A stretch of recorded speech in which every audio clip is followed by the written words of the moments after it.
Speaker Kevin McCarthy was removed from the gig Tuesday in a remarkable standoff, a first in U.S. history that was constrained by a group of extreme right moderates and tossed the House and its conservative initiative into tumult. It's the finish of the political line for McCarthy, who has said over and again that he never surrenders, however ended up with practically no choices remaining. Neither the right-flank conservatives who designed his ouster nor the leftists who heaped on appear to be available to arranging.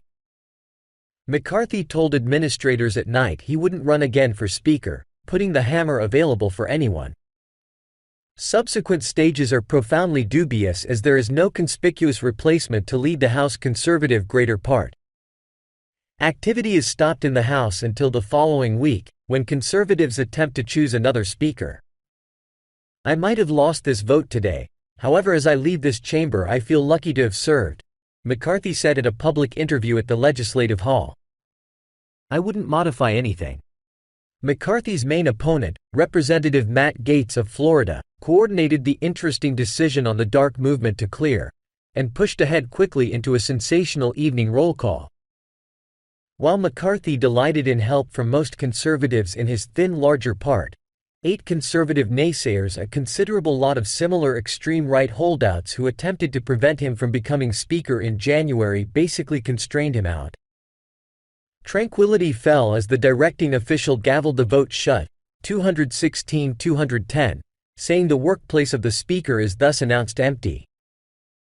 Minutes after the fact, a top McCarthy partner, Representative Patrick McHenry, RNC, took the hammer and, as per House rules, was named Speaker Genius Tempore, to serve in the workplace until another Speaker is picked. The House then, at that point, energetically recessed as administrators arranged to meet secretly and talk about the way ahead. It was a dazzling second for McCarthy, a discipline energized by developing complaints yet started by his end-of-the-week choice to work with leftists to keep the national government open instead of hazard a closure. However, in numerous ways, McCarthy's ouster was gotten rolling when, in bargain-making with extreme right holdouts toward the beginning of the year, he consented to a progression of requests including a standards change that permitted any single legislator to record the movement to clear. As the House fell quiet, Gaetz, a top partner of Donald Trump, rose to offer his movement. Pioneers attempted to turn it back, yet the vote was 218-208, with 11 conservatives against postponing the plan, a difficult situation to come. The House then, at that point, opened to story banter, concealed in current times, and conservatives contended freely among themselves for over 60 minutes. "It's a miserable day," conservative Representative Tom Cole of Oklahoma said as discussion started off, encouraging his partners not to plunge the House conservative greater part into disarray. However, Gaetz shot back during the discussion, "Bedlam is Speaker McCarthy." As the blazing discussion delayed, a considerable lot of the objections against the Speaker spun around his honesty and his capacity to keep the commitments he has made. Practically alone, Gaetz drove his side of the floor banter, condemning the obligation bargain McCarthy made with President Joe Biden and the vote to forestall an administration closure, which preservationists went against as they requested more extreme spending cuts. However, a long queue of McCarthy allies defended him, including Representative Jim Jordan, R. Ohio, ahead of the moderate opportunity gathering, who said, he has stayed true to his promise. Representative Garrett Graves, R.La., waved his cell phone, saying it was sickening that decisive right partners were gathering pledges off the move in instant messages looking for gifts. McCarthy, of California, demanded he wouldn't give a break with leftists to stay in power, not that he might have depended on their assistance regardless of whether he had inquired. Popularity-based pioneer Hakeem Jeffries said in a letter to partners that he needs to work with conservatives, yet he was reluctant to give the votes expected to save McCarthy. "It is currently the obligation of the GOP individuals to end the House conservative nationwide conflict," Jeffries said, declaring the majority rule administration would decide in favor of the movement to expel the Speaker. White House Press Secretary Karine Jean-Pierre said Biden trusts the House will rapidly choose a Speaker. When that occurs, she said, he anticipates cooperating with them. At the Legislative Hall, the two conservatives and leftists met secretly in front of the memorable evening vote. In secret, McCarthy told individual conservatives, "How about we continue ahead with it?" McCarthy summoned Conservative Speaker Joseph Gunn, who over quite a while back stood up to his fault-finders head-on by challenging their blustering and setting the vote himself on his ouster. Gunn endured that takedown endeavor, which was whenever the House first had really casted a ballot to consider eliminating its Speaker.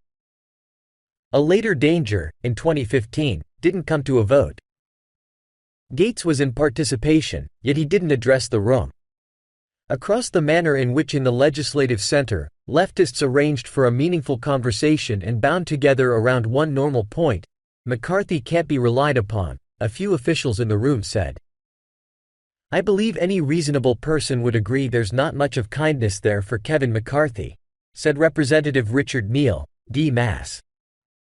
"By the day's end, the nation needs a speaker that can be depended upon," said Representative Adam Schiff, D. Califf.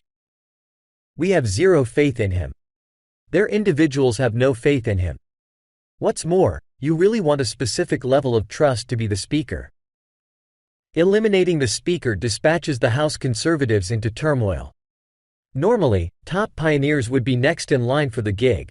However, larger part pioneer Steve Scalise is engaging disease and greater part whip Tom Emmer, similar to any likely up-and-comer, may experience difficulty getting the vote. Another driving conservative, Representative Elise Stefanik of New York, is likewise a Trump partner. "Regardless of who will be the Speaker, the difficulties actually remain," Scalise said. "Yet, I think the open door is there to push ahead." Inquired as to whether he was truly capable, Scalise said, "I feel perfect." It took McCarthy himself 15 rounds in January over numerous long periods of casting a ballot before he tied down the help from his partners to acquire the hammer. Trump, the previous president who is the conservative leader in the 2024 competition to challenge Biden, griped about the tumult. "Can anyone explain why conservatives are continuously battling among themselves?" he asked via online entertainment. Gotten some information about McCarthy's ouster as he left court in New York, where he is being investigated for business extortion, Trump didn't answer.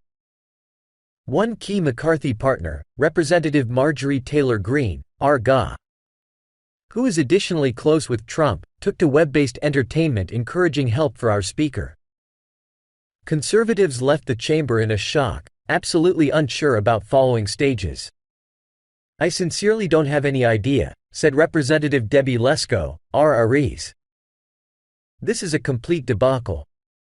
Many had arranged to embrace McCarthy, some to shake his hand.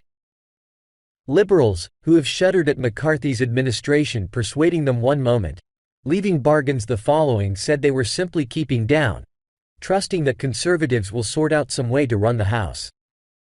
Rep. Ware Bacon, R. Neb, the head of a moderate gathering, said the main choice was to abandon the 8 hardliners and attempt to work across the path. "We will remain with Kevin," he said.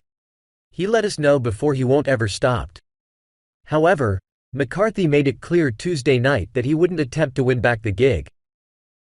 Related press journalists Kevin Frecking, Stephen Forrests, Mary Claire Jelinek and Will Weissert added to this report.